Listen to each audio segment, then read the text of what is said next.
Bonjour à toutes et à tous, bienvenue dans ce nouvel épisode du podcast Eurojuris, le réseau des professionnels du droit qui accompagne les entreprises, les institutions et les particuliers dans leurs démarches juridiques.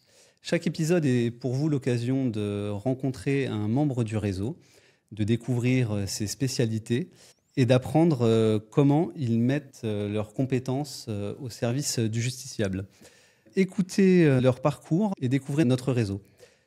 Aujourd'hui, retrouvez Claire Villeroux, commissaire de justice au sein des commissaires de l'Ouest, et François-Xavier Gosselin, avocat, tous deux médiateurs, qui vont nous faire découvrir leur parcours et leur attachement pour le réseau Eurojuris. Bonjour à tous les deux. Bonjour. Claire V, je vais te laisser te présenter en premier. Merci beaucoup. Donc moi, je suis Claire Villeroux, commissaire de justice à Rennes. Je suis associée fondateur d'une structure qui s'appelle Commissaires de l'Ouest. On fonctionne en multi-office. On a fusionné 4 offices et donc on travaille sur la cour d'appel de Rennes et d'Orléans. On est basé à Rennes, Brest, Nantes et Joué-les-Tours. Je suis également commissaire de justice médiateur depuis quelques années et donc j'ai le plaisir de comédier régulièrement avec François-Xavier qui est à mes côtés aujourd'hui. Je suis diplômée de l'IFOMEN, donc j'ai fait le DU de médiation. Je suis membre du CMR 35 qui est un centre de médiation rennais et puis également de Pégase Médiation. Et puis par ailleurs, je me suis engagée depuis très longtemps dans la formation dès que j'ai obtenu mon diplôme de commissaire de justice. Donc je suis formateur au sein de l'INCJ et je suis vacataire à l'Université de Rennes 1 et puis auprès de l'UIT de Saint-Malo dans le département carrière juridique. François-Xavier, à toi de faire aussi bien. Oui, ça va être très difficile. Moi, je suis avocat à Rennes depuis 1988. J'ai un parcours assez traditionnel d'avocat judiciaire, pratiquant le contentieux pour l'essentiel, en droit civil, en droit de la responsabilité principalement. J'ai été membre du Conseil de l'Ordre. Je me suis engagé dans l'action collective au sein d'Interjuris, au sein d'associations, de syndicats, car il me semble que l'action collective est pour la profession une nécessité. Et puis, il y a une dizaine d'années, je me suis convaincu que la médiation était une opportunité indispensable pour les justiciables et puis pour la profession. Je me suis donc lancé dans cette aventure. Je suis diplômé à IFOMEN, membre du centre de médiation régionale 35, du centre de médiation de la mer, et puis naturellement de madécision.com, pur produit Eurojuris, dont nous dirons peut-être quelques mots plus tard. Je pratique aujourd'hui la médiation tout autant que mon activité judiciaire. J'ai le plaisir de faire la comédiation assez souvent avec Claire V. D'accord, donc épisode un petit peu particulier aujourd'hui, vous l'aurez compris, puisqu'on a deux professions du droit représentées, deux structures différentes, mais une œuvre commune, si je puis me permettre, qui est la médiation. On reste sur le même mode de fonctionnement du podcast, c'est-à-dire que j'ai juste ici des cartes à jouer sur lesquelles on a inscrit différentes questions. Donc vous allez tour à tour piocher une carte et puis tâcher d'y répondre. On commence par Claire V. Oui, naturellement. Allez. Je vous remercie. Que représente l'Interpro pour vous ? Pour le coup, on attaque fort. Tu marches dans mes pas. L'Interpro, ça représente forcément beaucoup d'agilité, je pense, dans l'exercice de notre métier. Trop souvent, les professionnels du droit exercent leur cœur de métier et peut-être en méconnaissant finalement les problématiques et le cœur de métier des autres professionnels qui nous entourent. Eurojuris, c'est l'occasion justement sur un socle de valeurs communes et en réfléchissant à des projets communs d'apprendre à mieux se connaître et à fonctionner ensemble. Donc moi, c'est vraiment quelque chose que j'apprécie à travers le réseau, notamment dans ce que le réseau propose aussi en système de formation. On a beaucoup de formations qui nous sont proposées en transverse et en tant que médiateur, c'est d'autant plus vrai puisqu'on a aussi des sujets qui nous sont très spécifiques. On a pu développer soit de la compétence à travers des formations, soit aussi des outils. Et comme le disait François-Xavier, effectivement, l'outil de madécision.com, c'est quand même une expérience incroyable que d'avoir créé cet outil-là ensemble en Interpro. Et puis nous, pour le coup, on a le spécifique de fonctionner en Interpro dans notre activité cœur de métier, c'est-à-dire avocat-huissier, mais également dans notre activité de médiation, où comédier avec un comédiateur du réseau Eurojuris, c'est apprendre à fonctionner ensemble sur de de la transparence et de la confiance, à s'améliorer ensemble, à partager des outils communs. Donc c'est vraiment facilitant pour notre activité qu'on a pu développer avec beaucoup de plaisir.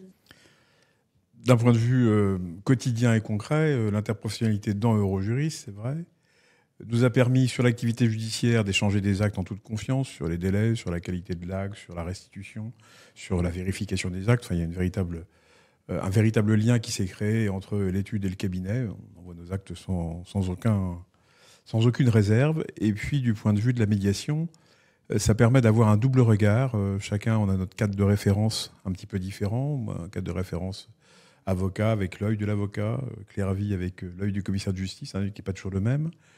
Nous finissons par avoir une certaine complicité et complémentarité pendant le temps de la médiation, ce qui est assez rassurant, car par certains moments, on peut se dire que l'autre percevra mieux certaines choses qui sont dites par les parties médiées, tandis que ça permet d'être en retrait en ce qui nous concerne, d'écouter, de voir. Enfin bref, je pense que ça nous a permis de développer vraiment, en toute sécurité, un principe de comédiation qui est très utile.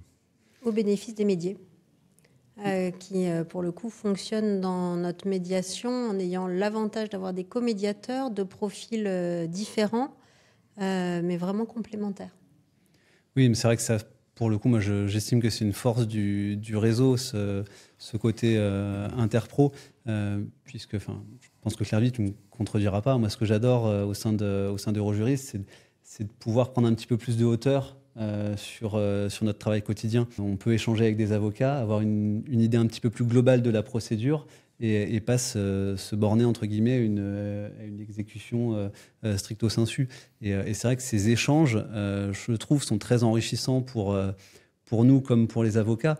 Et c'est vrai que de l'entendre aussi à travers la médiation, c'est intéressant de se dire qu'un commissaire de justice et un avocat vont peut-être pas avoir alors les mêmes leviers, le terme est peut-être pas correct, mais effectivement les mêmes arguments ou la même sensibilité face à une même situation. Forcément, nous aurons un regard sur le moment, sur le fait, sur la chose qui nous intéresse dans la médiation, qui sera légèrement différent parce que nous n'avons pas la même formation professionnelle, la même culture professionnelle ou le même objectif professionnel. Donc cette complémentarité nous permet d'envisager le champ de la médiation de façon plus étendue et plus sereine. Oui, et puis nous permet de certainement améliorer notre posture de neutralité, qui est essentielle en tant que médiateur, et d'avoir ces regards croisés. Je pense que ça y participe. Et pour rebondir sur ce que tu disais, effectivement, je suis d'accord avec toi que cette vision interprofessionnelle que nous apporte le réseau nous permet d'avoir des visions vraiment globales sur nos dossiers, d'être beaucoup plus agile dans l'exercice de notre cœur de métier. Et là, pour le coup, je reviens sur la signification et l'exécution, au bénéfice de nos clients. Continue ? On continue. T'es prêt ? Il faut.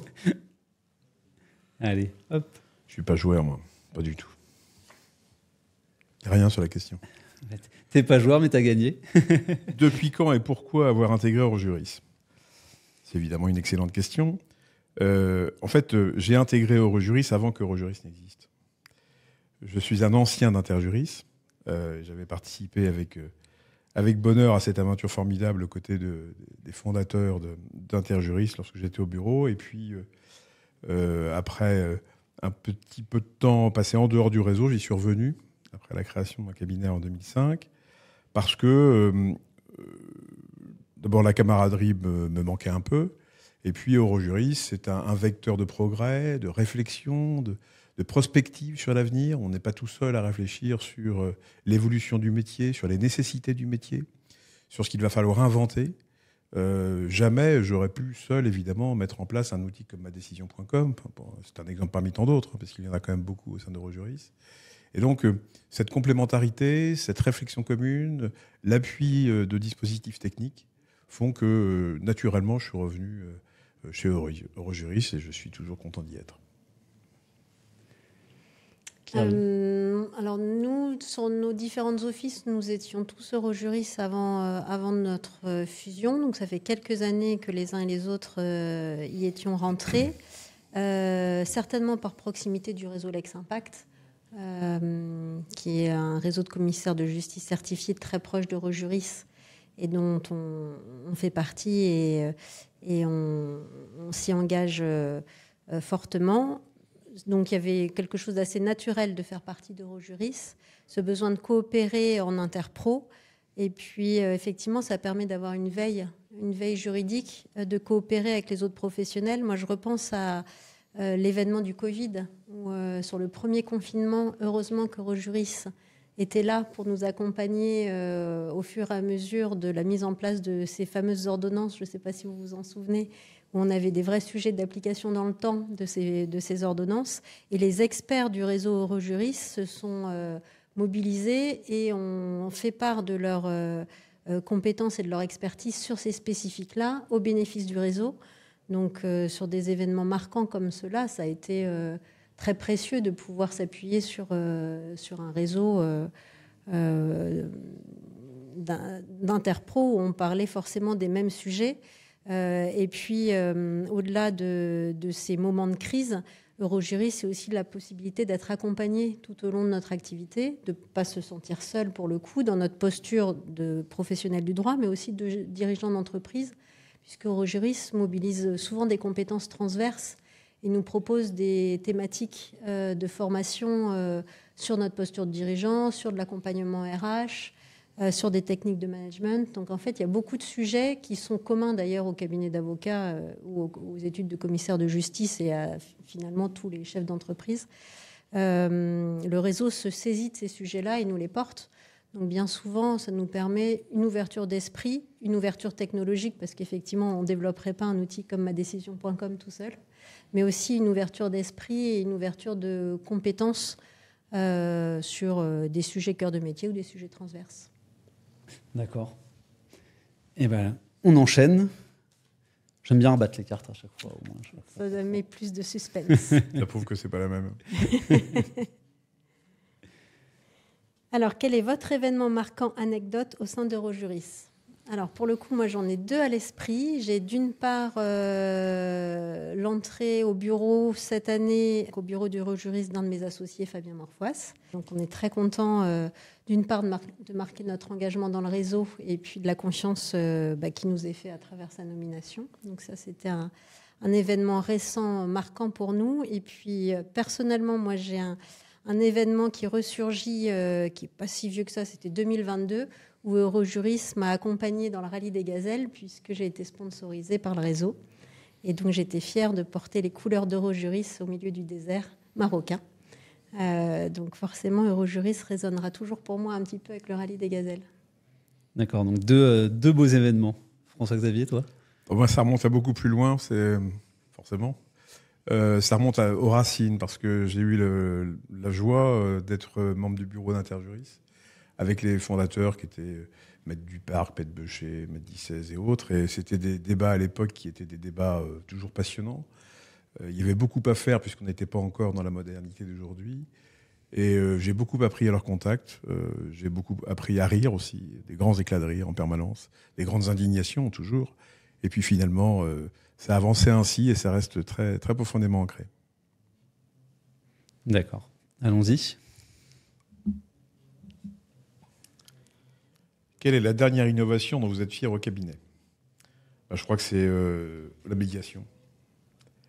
Je crois que c'est la médiation car c'est présent depuis quelques années, ça prend beaucoup d'importance dans mon activité professionnelle, mais aussi dans ma façon d'exercer mon métier. Je ne vois plus les choses tout à fait de la même façon. Je ne pratique plus tout à fait de la même façon dans ma relation avec mes interlocuteurs, qu'il s'agisse de mes clients, des confrères, des magistrats. Ça a vraiment changé beaucoup de choses chez moi. Et je pense qu'aujourd'hui, la médiation est devenue un moteur important de l'activité du cabinet et de sa promotion pour l'avenir. Et Claire-Vie, du coup, toi, quelle innovation au sein de l'étude ? Je rebondirais sur la même innovation, parce que je pourrais te parler innovation technologique, innovation structurelle, parce que ma structure est récente, et donc on a mené beaucoup de projets ces 2 dernières années. Mais pour autant, j'ai plus envie de parler de la médiation. Je la pratique depuis 2019. avec la volonté d'abord de développer une nouvelle compétence. Et en fait, je ne pensais pas, en poussant la porte de la médiation, qu'elle ouvrirait ce champ des possibles. Donc, une vraie innovation dans ma posture du quotidien, de dirigeant, de commissaire de justice, de professionnel du droit. Et puis, plus que la médiation, moi, ce que j'adore, c'est la comédiation, parce qu'on peut pratiquer la médiation différemment aussi en comédiation. Donc, dans l'innovation de la médiation, je dirais l'innovation de la comédiation. D'accord. Il reste deux cartes, donc deux questions. Honneur aux dames. Qu'attendez-vous de ce réseau? Que souhaitez-vous apporter? Ce que j'attends, ou ce qu'on attend, parce que je vais parler pour mes associés aussi, ce qu'on attend de ce réseau, c'est un peu ce qu'on a dit depuis le commencement, c'est-à-dire la possibilité de rencontrer l'autre, de coopérer. Nous, on est très axés sur la coopération. Donc, la coopération interpro est quelque chose qui nous parle bien. De monter en compétences à travers les formations, d'expérimenter pour éventuellement tester des nouveaux outils, tester des nouveaux marchés, faire bouger les lignes. Et ça, à travers le réseau Eurojuris, c'est un bon laboratoire pour expérimenter, tester et puis avoir une dynamique de réseau qui entreprend ces chantiers-là. Et donc participer à ces chantiers le plus possible. Donc tu es prête à faire le cobaye? Ah, moi, oui, toujours. Tester des nouveaux outils, faire le cobaye. Ça, il n'y a pas de problème. François-Xavier, toi, du coup, qu'est-ce que tu attends du réseau? Qu'est-ce que tu as envie d'apporter à Eurojuris? J'attends du réseau ce qu'il a toujours donné, c'est-à-dire des perspectives, des réflexions sur l'évolution de la profession, enfin, de nos professions, un peu aussi de la profession d'avocat, qui est une profession qui va être particulièrement concernée par l'intelligence artificielle, par exemple. Et je sais que le réseau est quand même très, très sur le sujet, qu'on a un président qui est particulièrement investi sur la question, et ça me paraît tout à fait important que Eurojuris apporte sa pierre à l'édifice. Et je suis convaincu qu'il apportera sa pierre à l'édifice. On ne peut pas passer à côté de cette question qui est fondamentale, qu'on soit pour ou qu'on soit contre, et on ne peut pas aborder le sujet tout seul. Donc je crois qu'Eurojuris est un vecteur tout à fait fondamental pour parvenir à réfléchir utilement sur la question de l'intelligence artificielle. Ok, je te remercie. La dernière carte, elle est pour toi du coup. Et tu vas voir, c'est pas la plus simple. C'est la surprise du chef. Eh ben oui, on finit du coup par la carte blanche. Ouais. Donc, comme son nom l'indique, ta carte blanche. Tu peux aborder le sujet de ton choix, de quoi tu as envie de nous parler. J'ai envie simplement d'exprimer un remerciement à Eurojuris pour sa présence auprès des membres du réseau, même lorsqu'ils ne sont pas nécessairement présents tous les jours ou actifs dans chaque solution. Il y a toujours une réponse quand on la cherche, il y a toujours une formation quand on la cherche. Les formations sont de très grande qualité. Et ça permet de ne pas avancer solitaire dans un monde professionnel qui devient assez complexe. Donc c'est une forme de remerciement que j'exprime avec la carte blanche. Une belle carte blanche. Claire-Vie, carte blanche. Ouais, je vais marcher dans les pas de François-Xavier parce que j'ai l'habitude de marcher dans ses pas.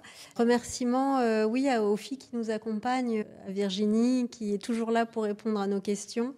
Et des fois, elles sont enquiquinantes parce qu'elles nous donnent la réponse, mais on les repose. Et donc, on est vraiment bien accompagnés par les permanents d'Eurojuris. Et puis, merci à ceux qui s'y engagent parce que certains d'entre nous passent beaucoup de temps pour faire fonctionner Eurojuris. Donc, merci à eux. On ne dit jamais trop merci aux gens, donc merci à eux. Mais je vais clôturer en vous remerciant tous les deux. C'était très intéressant, je trouve, d'avoir deux professions différentes avec une même passion pour la médiation. On a pu le comprendre, et une vision qui du coup est assez similaire, avec chacun petite spécificité, je pense, due effectivement à l'exercice de vos fonctions réciproques. Donc merci à tous les deux pour ce moment. Merci à toutes et à tous d'avoir suivi cet épisode du podcast Eurojuris, et à bientôt. Merci. Merci.